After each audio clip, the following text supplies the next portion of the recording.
Rohingya मुसलमानों को, बांग्लादेशी रोहिंग्याओं को दिल्ली में बसाने की केंद्र सरकार की एक साजिश कल सामने आई, जिसमें बहुत स्पष्ट तौर पे समझ में आया। क्योंकि कल सुबह मैंने पहले अखबार में एक रिपोर्ट देखी कि केंद्र सरकार रोहिंग्याओं को यहाँ पर एनडीएमसी के बनाए हुए फ्लैट देने जा रही है। उसके थोड़ी देर बाद केंद्रीय शहरी आवास मंत्री हरदीप सिंह पुरी जी का ट्वीट देखे जिसमें उन्होंने उस पूरे डिसीजन को बहुत तारीफ करते हुए पूरा क्रेडिट लिया कि हमारी सरकार बहुत अच्छा काम कर रही है, केंद्र सरकार। उसके बाद जब मीडिया में ये पूरा मसला उठा तो भारतीय जनता पार्टी भी बैकफुट पे आई और केंद्र सरकार भी बैकफुट पे आई। लेकिन मैंने इस बीच अधिकारियों से पता किया, क्योंकि मेरी भी नॉलेज में नहीं था इस तरह का कोई डिसीजन हो रहा है। मुझे भी आश्चर्यजनक लगा कि दिल्ली में रोहिंग्याओं को फ्लैट दिए जाने की योजना बन गई। ना मुख्यमंत्री जी को पता, मेरे पास गृह विभाग का चार्ज है दिल्ली के गृह मंत्री को नहीं पता, दिल्ली के मुख्यमंत्री को नहीं पता, और अखबारों से पता चल रहा है कि यहाँ पर रोहिंग्याओं को फ्लैट्स देने की योजना चल रही है। मुझे भी आश्चर्य हुआ कि ये कैसे हो सकता है। मैंने नीचे ऑफिसर से पूछा तो पता चला कि कुछ मीटिंग्स हुई थी जिसमें सेंट्रल गवर्नमेंट के ऑफिसर्स थे। सेंट्रल गवर्नमेंट के ऑफिसर्स की तरफ से रिक्वेस्ट भी आई हुई थी और उन सब को डिस्कस करने के लिए मीटिंग्स हुई थी। उसमें कुछ निर्णय लिए गए थे। मैंने जब डिटेल्स मांगे कि क्या निर्णय थे, कैसे थे, फाइल देखी तो समझ में आया कि बाकायदा केंद्र सरकार की मंजूरी के लिए बिना, और उस फाइल में लिखा हुआ था कि सीधे सीएस के थ्रू इन डिसीजंस को लेके इम्प्लीमेंट कराने के लिए केंद्र सरकार की मंजूरी के लिए एलजी साहब के पास में भेजा जा रहा है। मुझे लगा कि पूरी तरह से दिल्ली की चुनी हुई सरकार से छिपा के,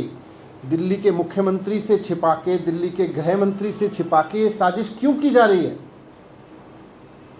इस पर जब मैंने भी बयान दिया, अपना स्टेटमेंट दिया, तो उसके बाद केंद्र सरकार फिर थोड़ा बैकफुट पे आके केंद्रीय गृह मंत्रालय ने एक बयान जारी किया कि नहीं साहब, हमारा स्टैंड तो ये है। अब सवाल उठता है कि अगर केंद्र सरकार का स्टैंड ये है और दिल्ली सरकार बार बार अपना रुख साफ कर चुकी है कि किसी भी तरह के अवैध प्रवास को, रोहिंग्याओं के किसी भी तरह के प्रवास को दिल्ली सरकार दिल्ली की सुरक्षा के लिए, देश की सुरक्षा के लिए खतरा मानती है, वैसे में उनको फ्लैट देने की किसी योजना का तो सवाल ही नहीं उठता। केंद्र सरकार का गृह मंत्रालय कह रहा है कि हम नहीं कर रहे, फिर ये कर कौन रहा था? अगर ये स्टैंड केंद्र सरकार के कुछ लोगों ने, और जिसकी पुष्टि इस बात से भी होती है कि हरदीप सिंह पुरी जी ने बाकायदा उसको अपलोड करते हुए ट्वीट किया था, केंद्रीय आवास मंत्री हैं वो, और अगर दिल्ली में आवास दिए जा रहे हैं और केंद्रीय आवास मंत्री उसको अपलोड करके कह रहे हैं केंद्र की ये शानदार योजना है, और केंद्र सरकार के अफसर और दिल्ली सरकार के अफसर मीटिंग करके, और दिल्ली पुलिस के ऑफिसर मीटिंग करके कुछ डिसीजन ले रहे हैं, और फिर उनको बिना चुनी हुई सरकार को दिखाए एलजी का अप्रूवल के लिए भेज रहे हैं, तो फिर ये करा कौन रहा है? अगर केंद्र सरकार इसके खिलाफ है तो फिर कौन करा रहा है? दिल्ली सरकार से छिपा के किया जा रहा है, चुनी हुई सरकार से छिपा के किया जा रहा है, तो करा कौन रहा है?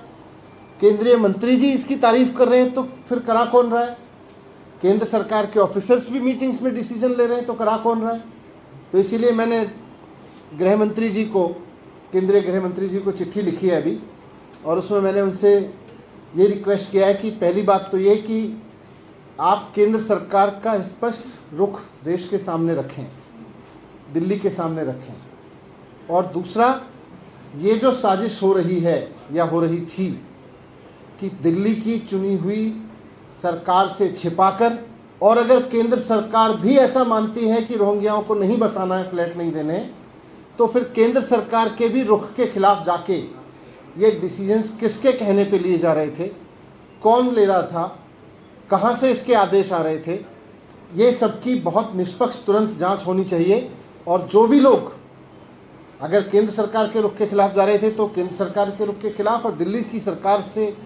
चुनी हुई सरकार से छिपा के डिसीजन लेना चाह रहे थे, तो उनके खिलाफ सख्त कार्रवाई होनी चाहिए। ये मैंने केंद्रीय गृह मंत्री जी को अभी चिट्ठी लिखी है। मनीष जी, डिविजनल